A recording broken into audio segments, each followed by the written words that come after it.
Good evening, everyone. Today we are going to start a poem from class 11th, chapter 8, photograph. You can find this poem in your Hornbill book. So this is a poem, very much important poem, and for question exam based question, we will also discuss what type of question can come in your exam and what type of questions can be created from this chapter. देखिए basically we will know कि a photograph look at the title it is written by suppose if you have the book you can find note you can take the notes also it's written by Sidley Toulson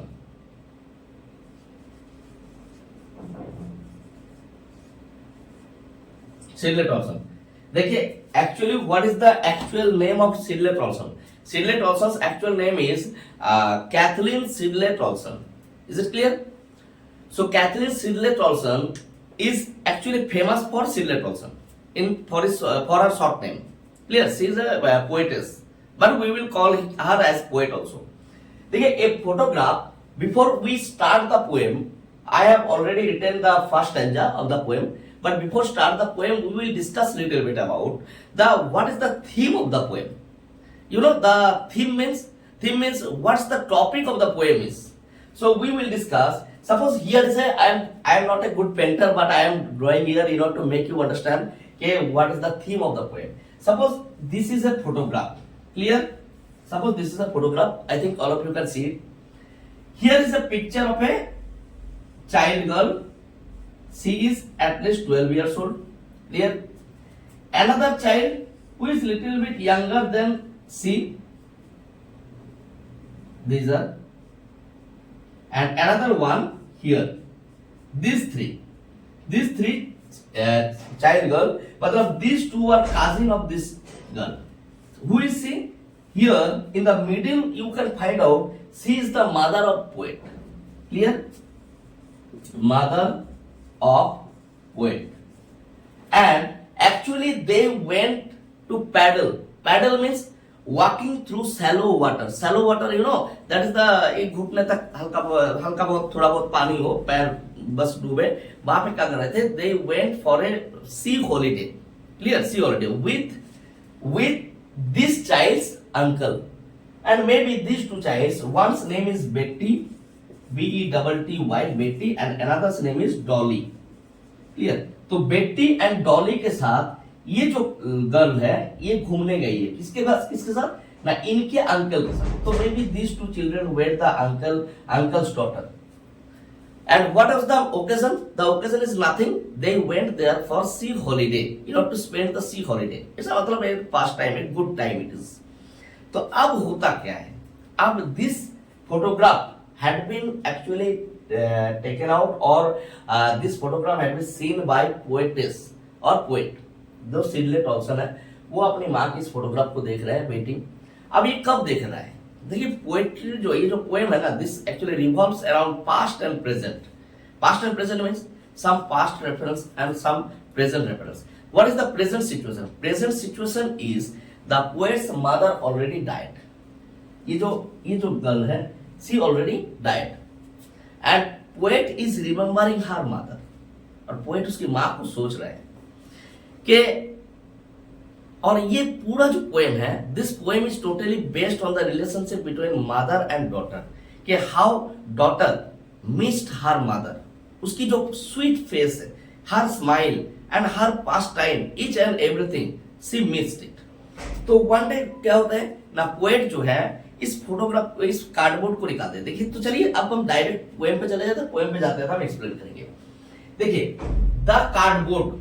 cardboard you know what is cardboard means this frame the frame of photograph you know it is made of paper a stiff paper मतलब a thick stiff paper से बना होता है ये this is called the frame तो actually the cardboard does not mean actually it is the cardboard I can show you cardboard one picture is here suppose this picture जय बजरंगबली तो this picture this is called cardboard clear made of wood and paper bag clear this is cardboard but actually cardboard symbolise the picture of Lord Bajrangbali. Clear? In the same way, here this is the cardboard and this shows the picture of poet's mother. और ये कब का? In which time it is? The time is when she was 12 years old. Means poet's mother was 12 years old. तो देखिए the cardboard shows me. Cardboard कौन सा? This picture, the picture of poet's mother shows me. Who is me here? एक एक word को समझेंगे हम लोग. देखिए आपको मैं एडिटेड वाला वीडियो तो नहीं दूंगा लेकिन जेन्युइन इंफॉर्मेशन दूंगा. सोज मी, सोज मतलब दिखा रहा है, मी मतलब पोएट को, यहाँ पे पोएट को, एक्चुअली पोएटेस मतलब she is a lady poet, तो that's why we can call poetess. Poetess को बता रहे हैं कि सोज मी, ये कार्डबोर्ड हमको दिखा रहा है. देखिए तो लाइन को देखिए, the cardboard shows me. Shows word जो है, द सोज वर्ड में दिखा रहा है. अच्छा एक बात बताइए, क्या कार्डबोर्ड अपने आप से दिखा रहा है? नहीं ना. तो कार्डबोर्ड जैसे it represented in such a way as if the cardboard shows me. Cardboard मुझे दिखा रहा है, तो कार्डबोर्ड हमको दिखा रहा है, कहीं ना कहीं आपको फील नहीं हो रहा है it's an example of personification. The cardboard shows me, वो मुझे शो कर रहा है. तो it's an kind of example, because when some example of personification, when something when some inanimate object has been given the quality of human being or some living being, तो that's called personification. तो यहाँ पे और एक चीज reference बोलेंगे, cardboard. Cardboard is also an example literary device is used here, that is allusion. Allusion. अच्छा now tell me what is allusion. Allusion means you know you can find out so many type of allusion, biblical allusion, historical allusion, so many things. तो what is allusion? Allusion actually you know, allusion means when we refer something. Suppose किसी चीज को, suppose बोल रहा हूँ he is Hercules of our village, मतलब कोई बहुत पावरफुल आदमी है आपके एरिया का, तो आप कह सकते हो कि he is the Hercules of our village. तो इसका मतलब you are referring to the biblical Hercules, जो बाइबल में जिस चीज की रेफरेंस है, जो कहानी है हरक्यूलिस की, तो बिब्लिकल एल्यूजन इसको बोलते हैं. उसी तरह से this cardboard actually shows the memory, the picture of her mother's past good time.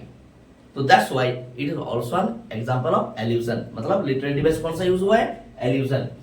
तो कार्डबोर्ड शोज मी. मी कौन? पोएट को. ये फोटो जो है एक्चुअली फोटोग्राफ, ये जो पोएट्री का जो टाइटल है, ये फोटोग्राफ हमको शो कर रहा है. How it was. How it was means it was क्या है यहाँ पे? इट वाज मीन्स ये कैसा था. ये क्या था? ना the C holiday. How it was means how the C holiday of her mother. उसकी माँ के जो सी हॉलीडे थे वो कैसे थे. ठीक है, तो यहाँ पे मान लो sea holiday of her mother. किसके मदर? ना पोएट्स के मदर. ठीक. व्हेन, और कब का है ये? कब का? ना when the two girl. When the two girl कौन यहाँ पे? ना बेट्टी एंड डॉली. देखिए already I have drawn the picture. The picture is an amazing picture you know. Betty and Dolly. When the two girl cousins, cousins. When the two girl cousins means इसकी mother के cousin sister. देखिए the cousin sister of poet's mother, याद रखिएगा, भूलिएगा नहीं. The two girl cousins. Two girl cousin कौन? Two girls' name is Betty and Dolly, and cousins means poets mother's cousin. तो किसके मदर के? Poets mother's cousin sisters. ये इसकी माँ की cousin sister है दोनों. पोएट के माँ की cousin sister. Cousins went paddling. गए थे कहाँ पे? Paddling मतलब walking through shallow water. तो वेंट पैडलिंग, तो घूम रहे थे. हल्का जो समंदर के किनारे जो हल्का सा पानी आता है, वो तो उसी में पानी के लहरें आते हैं, उसी में चल रहे थे, सी बीच में. तो वेंट पैडलिंग किसमें? Each one. तो ये क्या बता रहे हैं? What does the photograph shows? पहला क्वेश्चन आ सकता है. The cardboard shows the time, the past time of poet's mother when she went to the sea beach with her uncle and two cousin sister. ठीक है, in order to paddle और for paddling. ठीक है, paddling करेंगे in order to spend the sea holiday. ठीक है, मतलब एक टाइम बिताने गए थे. सी हॉलीडे किस लिए बोल रहा हूँ? क्योंकि समंदर में गए थे हॉलीडे. एक हॉलीडे था और वहां पे समंदर में घूमने गए थे. each one means these two little children, the two little child girl. each one holding, holding मतलब पकड़े हुए थे, holding one of my mother's hands, one of my mother's hands means मतलब मान के चलो मैं बीच में खड़ा हूं, इधर मेरी सिस्टर है, इधर मेरी सिस्टर है, दोनों सिस्टर अगर हमारे हाथ को पकड़े हुए हैं, ठीक, मतलब both are holding one of my hand, one of, ये इधर की सिस्टर इधर की सिस्टर, तो बोथ वन होल्डिंग, तो one of my mother, my means again poet's, मतलब पोएट के माँ के हाथ को पकड़े हुए, कौन देखिए ये इनका हाथ पकड़वा देते हैं, ये हाथ पकड़े हुए हैं, ठीक है, तो पोएट्स मदर कौन, ये बीच में, and she, SH, and she means this girl जो मिडिल में है, द बिग गर्ल मीन्स इन दोनों से बड़े है ना, she is bigger than Betty and Dolly, Betty और डॉली से बड़ी है, तो इसको बोल रहे हैं, but and see the big girl, और what would be her age that time, now some 12 years or so, maybe she was means poet's mother was, था कितने साल की एज की जब फोटो खींचा गया था ना, maybe 12 years or so means maybe approx age देखा जा रहा है, मतलब if we will take a picture of our past time, what had actually been taken in the past, that we can guess it, okay? Maybe it is the 5 years age picture or 12 years age picture, this type of clear the pictures, तो that type of maybe she is 12 years old or so, मतलब 12 साल की as है या फिर उससे थोड़ा सा ज्यादा। अब यहाँ पे देखिए, चलिए नेक्स्ट स्टैंजा को हम लिख लेते हैं। Okay, now we have already written the second stanza, now look at here, तो अब तक हम लोग क्या देखे कि वहां पे जो है वो लोग सी हॉलिडे में घूमने गए थे, बीच में उसकी पोएट की मदर थी और उनके 2 कजिन सिस्टर थी, दोनों कजिन सिस्टर बेटी एंड डॉली जो है, अभी आगे आपको नाम मिलेगा, दोनों क्या किए थे, उसके मदर के हाथ को पकड़े हुए थे, पोएट की मदर की, तब पोएट के जन्म नहीं होता, when poets mother was 12 years old, किसके साथ गए थे, उसके अंकल के साथ। देखिए all three stood means ये जो फोटोग्राफ हम ड्रॉ किए थे, ये फोटोग्राफ में लिया था, all three stood still, देखिए look at the word all three means these 3 children, clear, 2 cousin sister and poet's mother, all 3 stood means stand का past form, stands past form because it was the poet is remembering the past of her mother about the photograph, clear, so all 3 stood means stand past form of stand, still obviously it is a photograph, still photograph not videograph, जैसे इसमें मैं move कर रहा हूं but it's not moving, it's still, तो still photographs, all 3 stood still, they were standing there still, clear, to smile, look at here, to smile, मतलब you know that जब पहले जमाने में क्या किया जाता था, फोटो खींचा जाता था तो कहते थे स्माइल प्लीज, हाँ, तो obviously they were smiling that time, मतलब may be when poet's mother's uncle asked them के smile, I am going to take the photograph, so that time they smiled, all the 3 girl children they smiled, all 3 stood still to smile कर रहे थे, किसका, through their hair, अच्छा इस word में confusion सबसे ज्यादा होता है, थ्रू देयर हेयर, ये कैसे, मतलब देखिए द थ्रू जो यूज होते हैं, थ्रू यूज होते हैं किसी की चीजों के होते हुए, तो यहाँ पे कैसे, through the hair, how it's possible, you know that because obviously we can see that the girl childrens hair is little bit long, मतलब लॉन्गर देन बॉयज, तो मान के चलिए बाल लंबे बाल हैं और ऑब्वियसली तो कोई घूमने जाएंगे तो ऑब्वियसली शैम्पू करके ही जाएंगे, है ना, तेल से एकदम चपक के बांध के तो नहीं जाएंगे ना, ऐसे एकदम मचोड़ के बांध के जाओगे घूमने, तो बाल बढ़िया से शैम्पू किया रहेगा, कंडीशनर किया रहेगा, तो ऑब्वियसली जो बाल है, सपोज समंदर के किनारे क्या होता है, the breeze all the time blowing there, तो हल्का फुल्का हवा तो चलते रहता है, तो वहां पे क्या होगा, suppose if you stand there and if you have a long hair, तो obviously वो भी silky hair,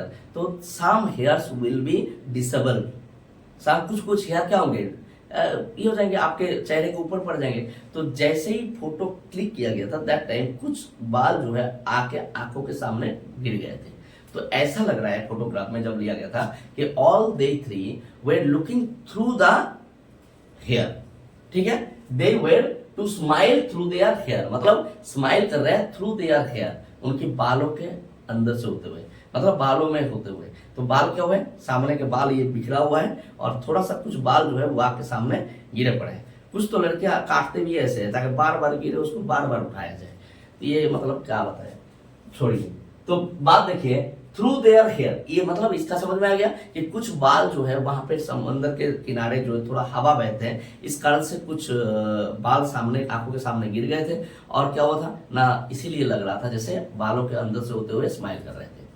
बहुत ज्यादा नहीं, पूरा नहीं गिरा था। अगर पूरा का पूरा बाल अगर सामने करके ऐसे डाल दे तो ऑब्वियसली क्या लगेगा, कुछ करने की जरूरत नहीं है, कोई भी लड़कियां ट्राई कर सकता है। रात को उठ के बस सारे बाल सामने कर दो और बस करते रहो, देखो सबके सब डर जाएंगे, घर के लोग कहेंगे कुछ पकड़ लिया भाई भूत भूत, चलो बुलाओ किसी को। चलिए देखिए, तो smile through their hair, through their hair means उसी बालों के अंदर से होते हुए वो देख रहे थे।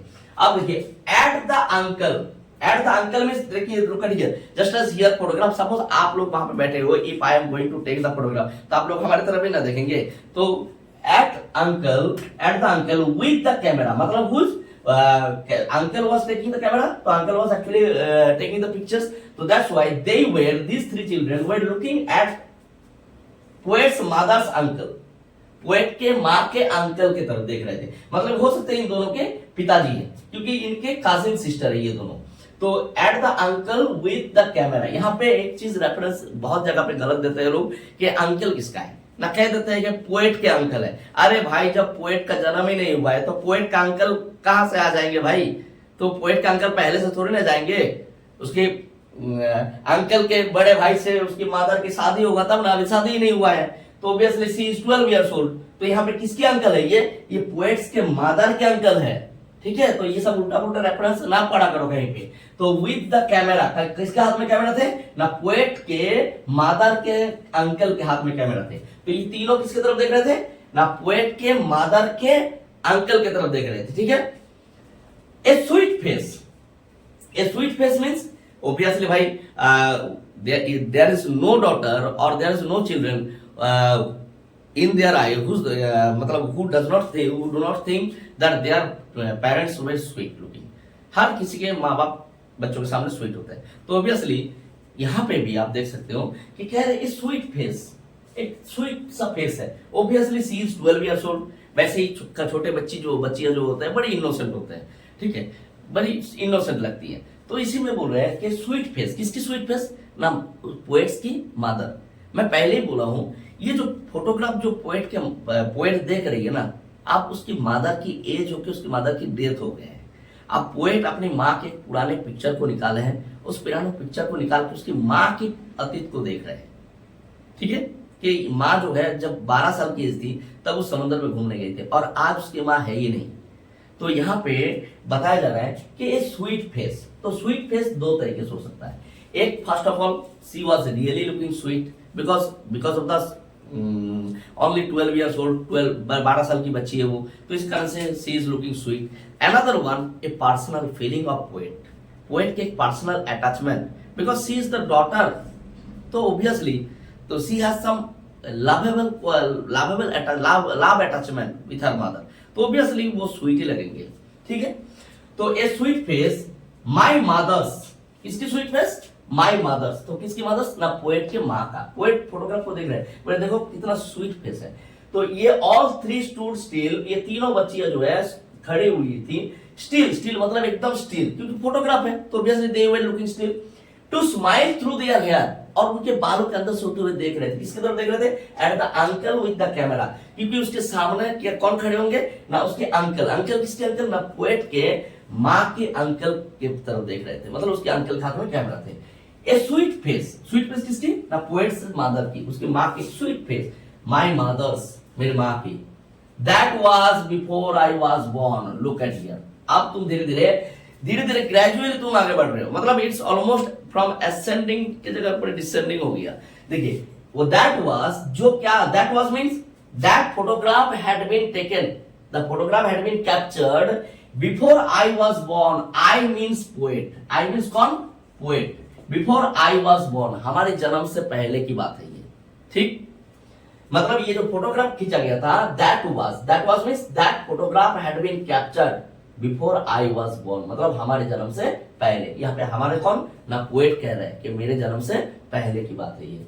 एंड द सी, और यहाँ पे क्या है ना, समंदर, ये जो समंदर की लहरें जो है, ये समंदर की लहरें क्या हो रहे थे, इन लोगों के पैरों में आके लहरें बह जा रहे थे। मतलब मान के चलिए आप समंदर के किनारे खड़े हैं तो समंदर के बहाव आएंगे और आपके पैरों से ऊपर से होते हुए गुजरेंगे, ठीक है। उसी में कुछ लोग क्या करते हैं, थोड़ा सा और फोटो खिंचाने के चक्कर में और ये करने में थोड़ा समंदर के और अंदर चले जाते हैं, चलो भाई आनंद लेने के चक्कर में, और उसी में बहा के लेके चले जाते हैं, एकदम जल समाधि हो जाता है उसी में तुरंत।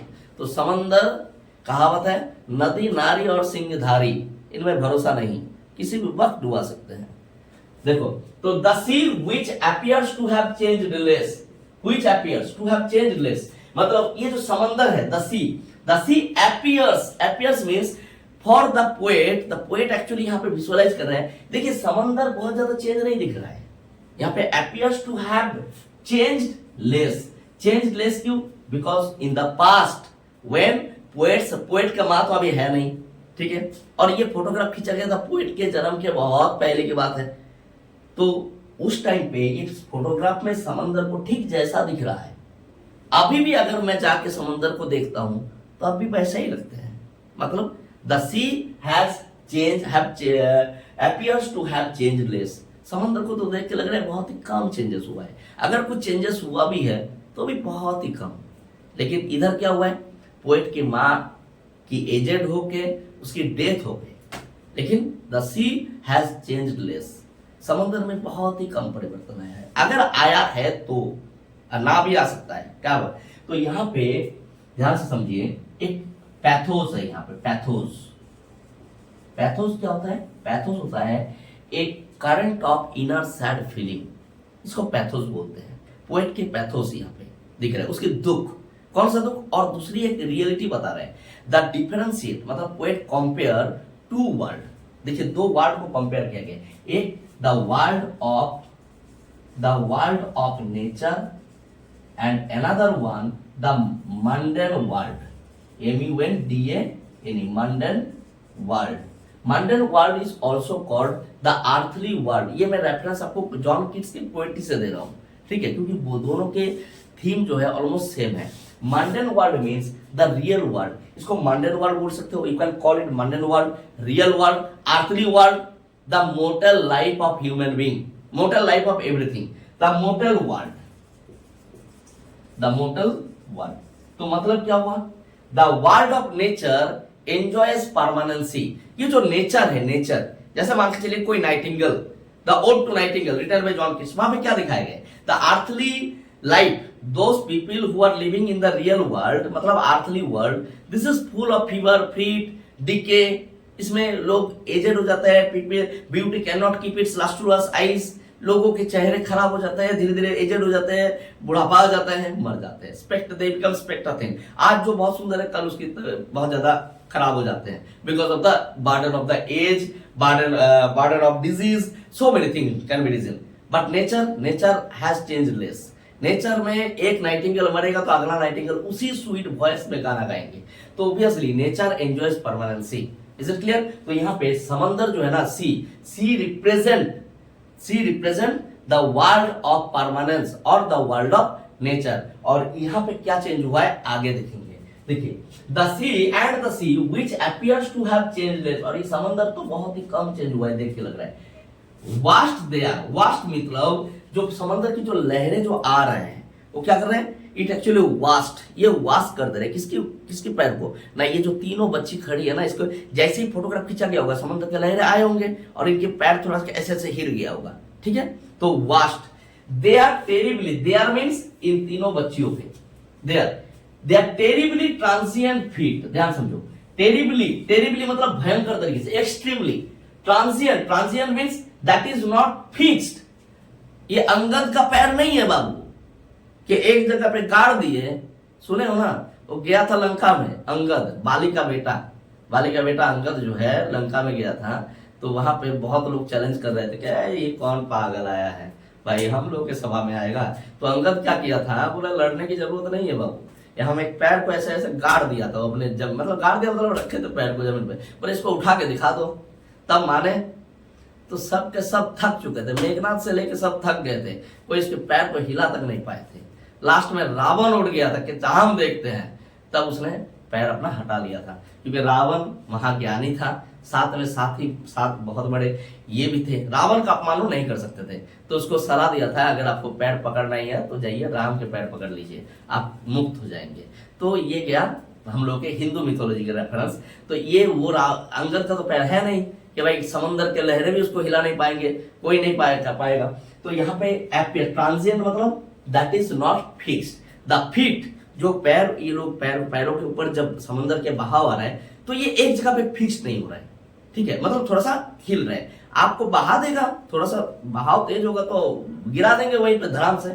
तो वास्ट देयर ट्रांजिएंट, ये क्या कर रहे हैं, द सी, एक्चुअली देखिए इसको बाद में पढ़ेंगे, the sea vast their terribly transient feet. तो ये जो समंदर के लहरें हैं ये क्या कर रहे हैं ना, वास्ट कर दे रहे हैं, वास्ट मतलब ऐसे धुल दे रहे हैं, मतलब बहा के ले जाने की कोशिश कर रहे हैं। They are means this three childrens terribly transient, terribly समझ में आ गया, एक्सट्रीमली ट्रांजिएंट मतलब extremely that is not fixed, the feet that is not fixed, और फीट मतलब होता है पाव। तो यहाँ पे ध्यान समझिए, यहाँ पे भी एक रेफरेंस है, it is a transferred example of transferred epithet. यहाँ पे बोल तो रहा है पैरों की बात हो रही है, मतलब फीट की बात हो रही है, but actually you know it is refers to the life of human being, इंसान का जीवन जो क्या है बहुत ही ज्यादा ट्रांजिएंट है। ट्रांजिएंट मतलब ह्यूमन, इंसान की जिंदगी का कोई भरोसा नहीं है, आज है कल नहीं है, तो मतलब terribly transient, human breath that is very much transient, still it's continuously we are inhaling exhaling, अगले पल देखोगे stop, तो that is called the human life is always transient, इंसान का जीवन ऑलवेज ट्रांजिएंट है। यहाँ पे फिट का मतलब होता है ह्यूमन लाइफ, और मोर्टल लाइफ, ये जो मोर्टल जीवन है, मोर्टल वर्ल्ड है, ये कभी परमानेंट नहीं है, it is a very much मतलब ट्रांजिएंट, मतलब जो अनफिक्स्ड है, जो फिक्स्ड नहीं है, ठीक है। और फीट मतलब होता है पैर, यहाँ पे फीट का मतलब रेफरेंस है मतलब इनर मीनिंग रेफरेंस है लाइफ ऑफ ह्यूमन बीइंग। तो यहाँ पे क्या कर रहे थे, और ये समंदर किस चीज को रेफर किया है, टाइम को भी किया है, एक तो nature enjoys permanency, at the same time time. तो समंदर जो है द ओशियन और sea represent time that devours every mortal beings, समय क्या करते हैं हर एक मोर्टल चीज को, जीवित चीज को क्या करता है, खा लेता है। तो ये टाइम के रेफरेंस दिया है, साथ ही साथ जो है नेचर दैट एंजॉयज परमानेंसी, ठीक है, यहां तक क्लियर है। चलिए अब अगला स्ट्रेंजा पढ़ते हैं। Now we are going to start another stanza. तो अब देखिए क्या होता है ना, वहां पे कह रहा है जो के समुद्र के लहरें क्या कर रहे थे, टेरिबली ट्रांजिएंट फीट को वॉश करके ले जा रहे थे। अब आगे देखिए सम 20 और 30, सम 20 हाइफेन, देखिए हाइफेन है यहाँ पे, मतलब सम, सोचिए पढ़ने का तरीका सोचिए, पर सम 20 और 30 इयर्स लेटर, मतलब 20 या 30 साल के बाद, मतलब कब, ये जो सम 20 एंड 30 इयर्स लेटर, सोचिए जरा what would be the approx age of poet's mother, मतलब poet was thinking about the poet's age would be that time, sorry, poet's mother's age would be that time when the photograph had been taken, it was 12 years, कितने साल रहे होंगे, may be 12 years और 12 साल और 13, ऐसा, तो इतना साल एज रहे होंगे, ठीक है। सम 20-30 इयर्स लेटर, मतलब 20 साल या 30 साल के बाद, मतलब पोएट के मदर जब ये फोटोग्राफ खींचते हैं, उस फोटोग्राफ खींचने के टाइम उनका जो एज था, उसके बाद के 20 साल और 30 साल के बाद, मतलब इससे जोड़ दीजिए ना,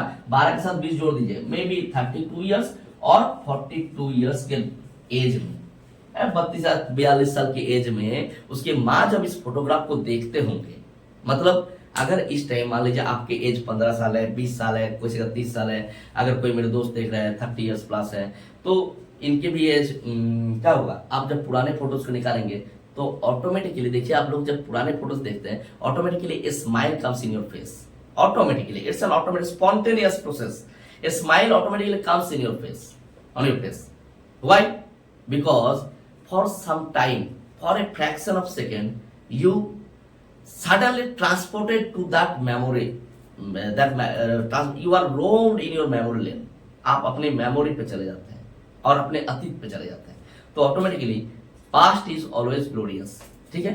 तो यहाँ पे पोएट क्या सोच रहा है, पोएट सोच रहा है उस फोटोग्राफ को देखते देखते, कह रहे हैं सम 20 और 30 इयर्स लेटर, आफ्टर 20 और 30 साल के बाद, she would laugh, she would means poet's mother, poet की माँ would laugh at the snapshot, शायद हंसते होंगे, वुड लाफ हंसते होंगे, eight the snapshot, snapshot means photograph, ये जो फोटो खींचा गया था इस फोटोग्राफ को देख के she would laugh at the snapshot, और हंसते हुए क्या बोलते होंगे, बोलते हैं हे देखो, देखिए सी बेटी एंड डॉली, मैंने पहले ही लिख दिया है नाम, इसका नाम है बेटी, मान के चलिए इसकी नाम डॉली, ये देखो देखो, लुक एट हियर, बेटी एंड डॉली को देखो कैसे कैसे थे, सी मतलब देखो, मतलब मे बी पोएट को कहते होंगे, जब पोएट का तो जन्म हो गया होगा, जब उसकी मादर की एज मान लीजिए तब तो 12 साल थी, उसके बाद उसकी मादर की शादी हो गई, पोएट का जन्म हुआ है, तो पोएट अब जब उसके फोटोग्राफ को देख रहे हैं तो ऑलरेडी उसकी माँ की डेथ भी हो चुके हैं, तब वो सोच रहे हैं कि शायद 20-30 साल के बाद इस फोटोग्राफ खिंचवाने के, मतलब 12 साल एज थे, उसके बाद जब 20-30 साल के बाद उसकी माँ इस फोटोग्राफ को देखते होंगे तो क्या बोलते होंगे ना, she would laugh at the snapshot, और कहते होंगे सी देखो बेटी and Dolly, C would say, देखिए बीच बीच में लाइन को काट दिया है, मतलब she would laugh and say, clear, मतलब she would laugh, poets mother would see the photograph and laugh and say, क्या हंसते हुए क्या बोलेंगे, she would laugh and say that see Betty and Dolly, देखो बेटी एंड डॉली को देखो, एंड लुक, और देखो देखो हाउ दे का मतलब होता है may be family members of her mother, family members मतलब उसके पेरेंट्स, उसकी माँ के माता पिता, उसके पेरेंट्स, घर के लोग जो है, सी हाउ दे, कैसे वो लोग जो है, हाउ दे ड्रेस्ड आस, हम लोग कैसे ड्रेस पहनाए थे। अब सोचिए जरा, इस टाइम पे जो ड्रेस मैं पहन रहा हूं, अगर जब हमारी बेटी बड़े हो जाएंगे तो यही ड्रेस देख के बोलेंगे देखो पापा का ड्रेस देखो कैसे ओल्ड फैशन है, तब 10 साल 20 साल के बाद क्या होगा, ड्रेसेस और चेंज हो जाएंगे। तो एक होता है पुराने ड्रेसेस, पहले जमाने में फिल्मों देखोगे तो हीरोइन को देखोगे कि आंखों में ऐसे काजल लगाते थे, ऐसे खींचे हुए थे, बालों का हेयर स्टाइल अलग था, डिफरेंट स्टाइल आता रहता है, तो वही बात है। तो ये क्या कहते हैं, देखो बेटी एंड डॉली को देखिए कैसे, और देखो हम लोग बेटी एंड डॉली को देखो, मतलब उस टाइम इतनी छोटी छोटी थी, तो इसीलिए बोल रहे होंगे अजीब तरह का दिखता होगा, है कि नहीं, अजीब तरह का मतलब बचपन में छोटा छोटा दिखते होंगे ना, अब बड़े हो गए सब। तो एंड लुक हाउ दे का मतलब यहाँ पे कौन ना, पोएट के मदर के फैमिली मेंबर्स, ठीक है, जो उसके मायके के जो फैमिली मेंबर्स होंगे, दे ड्रेस्ड आस, हम लोग को कैसे ड्रेस पहनाए थे, हाँ कैसे ड्रेस अप कराए थे, मतलब अजीब तरह का ड्रेस हुआ होगा, बढ़िया से सजाए होंगे, बालों में क्या बोलते हैं लाल ये लगाए, रिबन लगाए होंगे। तो फॉर द बीच मतलब for going for spending the time in on beach, के बीच में घूमने जाने के लिए, देखो कैसे हम लोग सजाए थे घर के लोग, मतलब वो लोग कौन, यहाँ पे ये मत समझिएगा कि समुद्र में जाके कोई फोटोग्राफ सजाए थे, ये घर के लोग सजाए थे, फॉर द बीच। अब यहाँ पे देखिए the mood off the poem totally change, अब मूड चेंज हो जाएगा, अब पोएट अपने आप में बोल रहे हैं, अब पोएट अपनी माँ की बात नहीं कर रहा है। देखिए the C holiday was her past, ये जो सी हॉलीडे था, ये जो समंदर में घूमने जाने का जो ये सी हॉलीडे था, was her past means poet के मदर के पास्ट है, this is the past of poet's mother, मतलब उनके माँ के अतीत, ठीक। द सी हॉलीडे, ये जो समंदर के किनारे ये जो घूमने वाला ये जो फोटोग्राफ जो शो कर रहा है सी हॉलीडे का, this C holiday was her past means मेरी पोएट का, मान के चलिए हम पोएट है, पोएट के माँ के पास्ट, तो पोएट के माँ के अतीत है ये, लेकिन माइन मेरे लिए क्या अतीत है ना, इज हर लाफ्टर, मुझे मेरे लिए इज हर लाफ्टर मतलब उनके स्माइल, क्योंकि जब आफ्टर 20-30 साल के बाद जब वो फोटोग्राफ को देखते होंगे तो हंसते हुए बोलेंगे देखो बेटी और डॉली को देखो, और देखो हम लोग कैसे सजाए थे, तो ये जो स्माइल था, this smile is now vanished, because now present situation में poets mother already died and poet can not be able to see her mother smile, but that time, तो पोएट के मदर जब उसको देखते होंगे, देखिए बीच में चले जाइए आप, एज के बीच में, पोएट के मदर जब देखते होंगे तब वो स्माइल करते होंगे अपने अतीत को देख के, और पोएट अब सोच रहे हैं कि मेरी माँ के लिए वो सी हॉलीडे पास्ट था, लेकिन अब मेरे लिए उनके माँ के जो स्माइल है वो अतीत हो गया, क्यों, क्योंकि जो है वो स्माइल अब वो नहीं देख पा रहे, क्योंकि बिकॉज उसकी माँ की डेथ हो चुकी है, ठीक है। बोथ का मतलब यहाँ पे रेफरेंस हो रहा है poets mother and poet herself, दोनों, बोथ वरी, बोथ वरी का मतलब होता है बोथ आर ओरिड, ठीक है, बोथ आर ओरिड अबाउट इस बात पे with the laboured ease of loss, with the किस चीज पे, लेबार्ड, लेबार्ड देखिए दो वर्ड है, लेबार्ड मतलब होता है कि दैट इज हार्ड वर्क, और इज का मतलब होता है शांत, तो मेहनत और शांत ये दोनों वर्ड एक साथ opposite word, when two opposite word are put together to create a new meaning that is called oxymoron. Oxymoron क्या है, oxymoron is a literary device that is used when two opposite words are put together to create a new meaning that is called oxymoron। यहाँ पे देखिए लेबर्ड का मतलब होता है मेहनत और इज का मतलब होता है शांति, तो यहाँ पे लेबर्ड क्या है, बिकॉज फॉर पोएट्स मदर, देखिए दोनों बोथ बोथ ओरी with the लेबर्ड is of loss, ये पहले तो लॉस को बता देते हैं, loss means for poets mother the C holiday was past and past never returns, तो ऑब्वियसली उसके माँ के लिए लॉस क्या है, वो टाइम, वो समय, वो अतीत का समय, और जब उसकी माँ जिंदा थे 20-30 साल के बाद, मतलब इस फोटोग्राफ के 20-30 साल के बाद उसके माँ के लिए ये हॉलीडे जो है अतीत हो गया। लेकिन पोएट के लिए क्या लॉस है, the loss of her mother's smile, उसके मदर की प्रेजेंस, उसकी माँ की प्रेजेंस जो है वो अब लॉस है, ठीक है। तो दोनों ही देखिए सोचिए, तो उसकी माँ को क्या एक्सेप्ट करना है, her mother had to accept that time had passed, time as passed swiftly, समय बहुत जल्दी बीत गया, तो that past glorious time will never return, और पोएट को वर्तमान में इस टाइम पे पोएट को क्या सोचना है कि my she lost her mother already died and she has to accept that her mother will never return, she will not be able to see her mother smile that once she would see when she was alive, and when she would draw out the picture and when she would see the picture she would laugh at the picture and say how see Betty and Dolly how they dressed us, so that smile will never will be available for her daughter, उसकी बेटी के लिए अब वो available नहीं होगा, because she already died, उसकी poet की मदर की ऑलरेडी डेथ हो चुका है। तो बोथ वरी, दोनों ही ओरी है, ओरी मतलब बोथ आर ओरी, इसके with the labour is of loss, जो labour means that is very much hard to accept, but we have to accept it, it is hard but we have to accept it. तो labour and ease, इसका मतलब समझ में आ गया, labour means it is very hard and ease means acceptance, बात समझे। तो दोनों वर्ड को एक साथ लाके एक it is hard to accept, ये मीनिंग लाया है। जो क्या एक्सेप्ट करना है, ऑफ लॉस, लॉस मतलब for poet's mother her past glorious time and for poet her mother's death and her smile। now अब देखिए पोएट पहले से पता नहीं था आप लोगों को, मैंने पहले बता दिया था कि उसके मदर की डेथ हो चुका है आपको समझाने के लिए। Now she has been dead, अब इसकी डेथ हो चुके हैं, मतलब पोएट की माँ एजेड होके जब ये फोटोग्राफ खींचेगा तब वो 12 साल की थी, उसके बाद इसके शादी होते हैं, पोएट का जन्म होते हैं, उसके बाद 20-30 साल बाद मतलब उनके शायद 32-42 होंगे, उस टाइम माँ बेटी दोनों एक साथ फोटो को जब देखते हैं तो उसके मादर ये सब कहते होंगे शायद ये कहते भी आगे, लेकिन अब जो है उसकी माँ मर चुके हैं। तो बोल रहे हैं now she has been dead, dead मतलब उसकी मादर की मृत्यु हो चुका है, अब वो उनकी मृत्यु हो चुका है।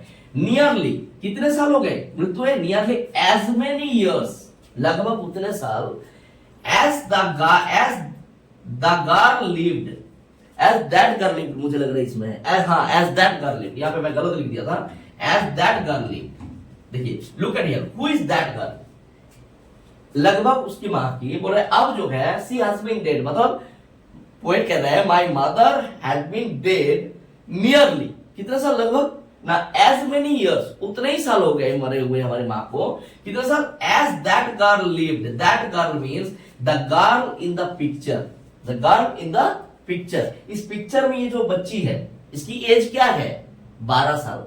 यहाँ पे एक गलत रेफरेंस मैक्सिमम लोग देते हैं कि यहाँ पे क्या है, दैट गर्ल लिव्ड, यहाँ पे कोई उल्टा पुल्टा मत सोचना, दैट गर्ल लिव्ड मतलब मान लीजिए जब ये फोटोग्राफ खींचा गया था तब हम ऑलरेडी, मान लीजिए इस टाइम अगर आप फोटोग्राफ खींचेंगे हमारा तो हम ऑलरेडी मान लीजिए चलिए 35-36 साल जी चुके हैं, तो मतलब क्या हुआ, इस टाइम अगर फोटो खींचो तो मेरा एज 36 साल है, तो आई एम 36 ईयर्स ओल्ड, तो my age is 36, already I live 36 years.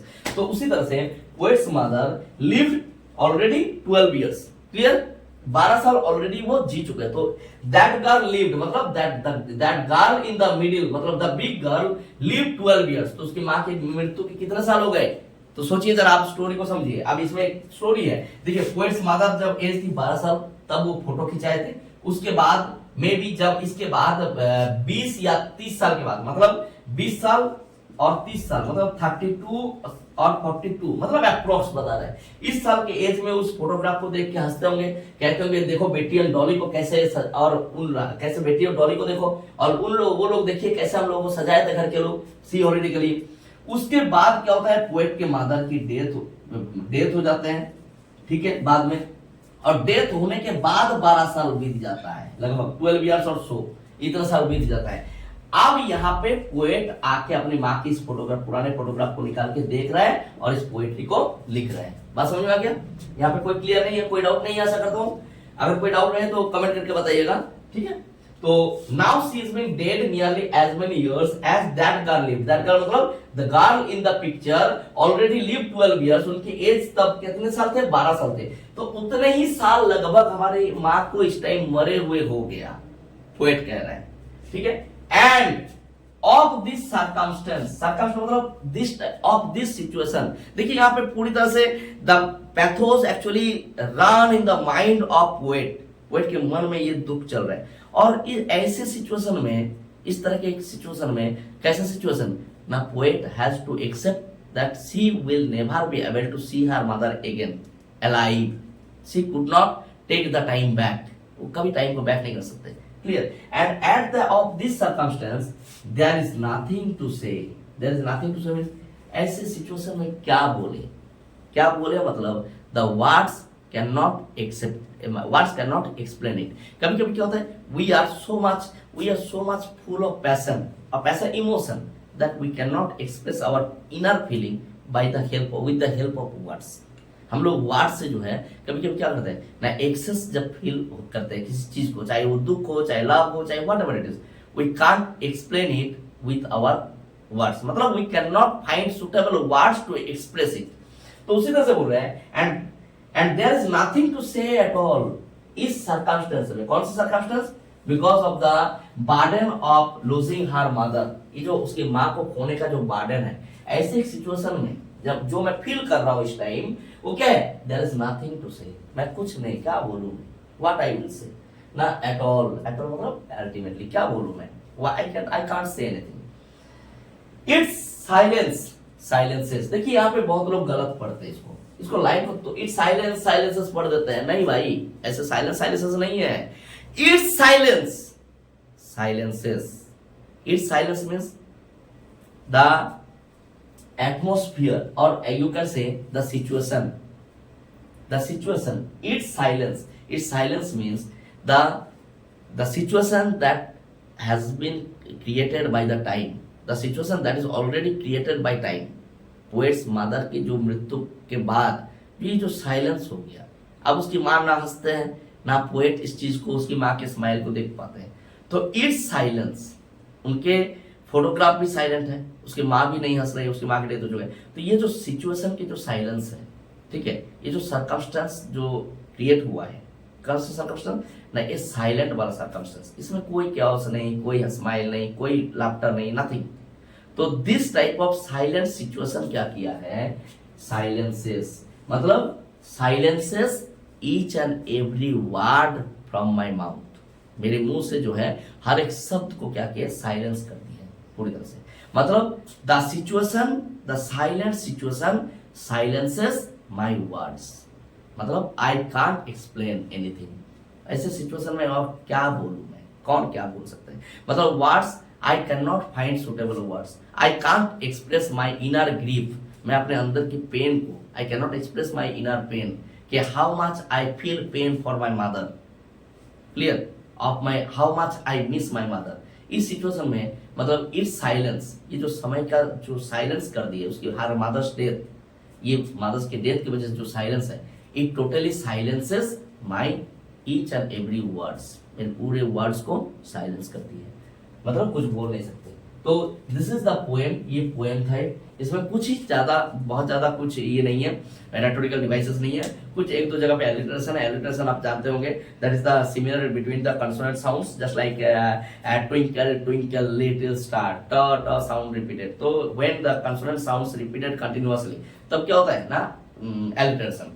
एंजाममेंट है, एंजाममेंट कहां पे है, देखिए पहले लाइन पे देखिए, सम 20-30 इयर्स लेटर, उसके बाद कोई कॉमा फुल स्टॉप कुछ नहीं है, nothing else, but the line continue. ऐसे फर्स्ट एंड सेकंड चैप्टर में मिटा चुका हूं, उसमें भी बहुत सारे हैं।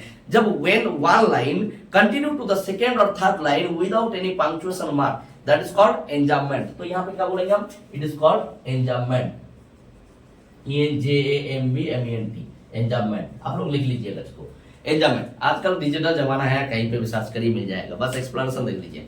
तो एंजाममेंट है। ऑक्सीमोरन कहां पे है ना, लेबार्ड इज ऑक्सीमोरन है। लेबार्ड मतलब मेहनत, इज मतलब होता है शाम, तो लेबार्ड इज द ऑक्सीमोरन। और कहां पे ट्रांसिएंट फिट, ट्रांसिएंट फिट वहां पे you can find out transferred epithet, एक ट्रांसफर्ड एपिथेट भी है, at the same time metaphor भी है, क्योंकि बिकॉज इट इज मेटाफोर नहीं बोलूंगा, transferred epithet, actually transferred epithet है, क्योंकि feet here represent the whole body और at the same time the life of human being. Allusion है cardboard, cardboard refers to the picture of her mother, clear, picture of her mother and her to cousin. तो यहाँ पे पता चल गया कि उसकी मदर की बात हो रहा है और उसकी मदर की जो दोनों कजिन सिस्टर है उनकी फोटोग्राफी है। थैंक यू, आशा करता हूँ पोएम के एक्सप्लेनेशन अच्छा लगा होगा। देखिए मैं बहुत बढ़िया तो एडिटर नहीं हूँ, I am not a master editor, so I can't edit my videos, I will provide you raw videos. I hope all of you will support me, ये शावर योर लव। इतना साल से हमारे चैनल पे जुड़े हुए हो, एक भी सब्सक्राइबर हमको कभी अनसब्सक्राइब भी नहीं किए, तो these are my permanent subscriber. और आशा करता हूँ इसको शेयर करेंगे और बाकी बच्चों को सब भी देंगे, और कुछ जगह में जाके सजेस्ट भी कर दीजिएगा, इसमें आइए, you will get raw material. Raw material means एकदम रॉ मटेरियल दूंगा, that will be perfect at the same time. No ऐसे चुटकी बजाऊंगा और स्क्रीन पे आ जाएगा, ऐसा ही सब नहीं भाई।